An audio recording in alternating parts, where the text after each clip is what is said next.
Hello everyone, I'm Paul Michael Wire Grimes. For many of us, movies like The Breakfast Club, 16 Candles, or St. Elmo's Fire hit a sweet nostalgic spot of reflecting on our own coming of age in high school or life in our early 20s.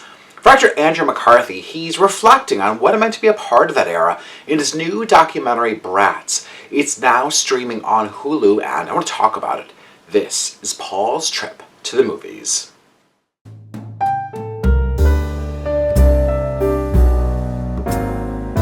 The mid-1980s saw a surge of movies geared toward teen audiences, with actors like Emilio Estevez, Molly Ringwald, Andrew McCarthy, Rob Lowe, and more that spoke to not only that generation, but everyone since then.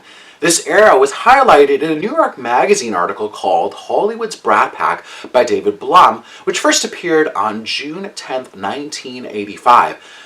The name Brat Pack, of course, was a play on the Frank Sinatra, Dean Martin era of the Rat Pack, but came with more negative connotations for its subjects. Andrew McCarthy starred in St. Elmo's Fire, Pretty in Pink, Class, and more, but found that this article really ruined his chances of being taken as a serious actor.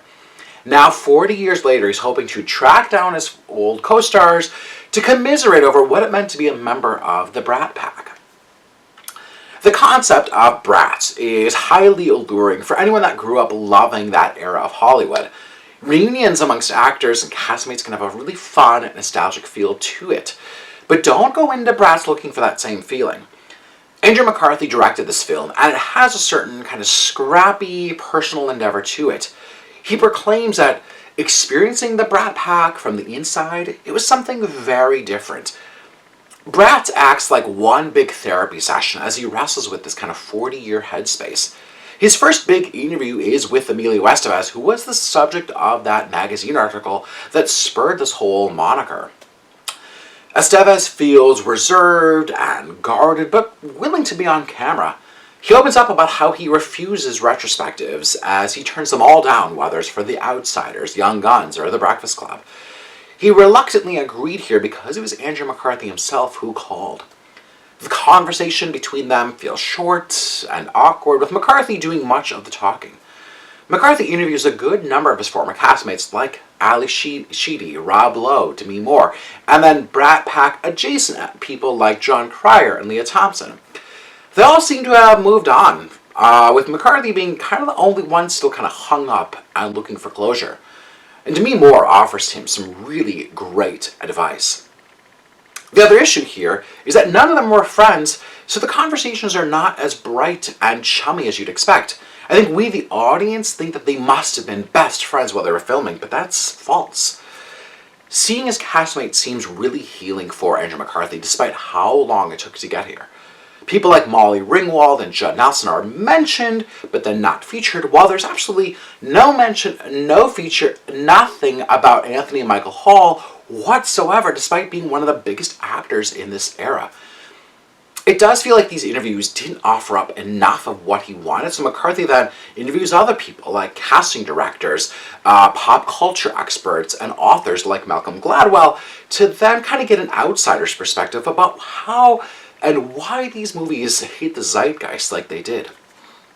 There seems to be two different movies here kind of squeezed into one. It all culminates into McCarthy talking to author David Blum about why he wrote this article and wanting some sort of apology and closure regarding the term Brat Pack. It's awkward and a cringy conversation to say the least. I can't decide if Brats is a successful documentary. Did Andrew McCarthy get what he was searching for? Should this feel more nostalgic and easygoing? It's a reunion that feels like, what are we doing here? Instead of remember those good times? I'm giving Brats 2.5 out of 5 ticket stubs. If you like my review today, click subscribe on my YouTube channel. I have some other movie reviews, some celebrity interviews, and I'd love to hear from you. Leave me a comment here on YouTube or on social media at Paul's Movie Trip. Have you seen Brats? What are your thoughts? It kind of seems very kind of divisive within my friend group, and I'd love to hear from you. Do you have a favorite movie in the Brat Pack? Mine is The Breakfast Club. It means a lot to me. I love that movie so much. Don't forget, go to my website, paulstriptothemovies.com, for even more. Thank you so much for watching my review of Brats. This is Paul's Trip to the Movies.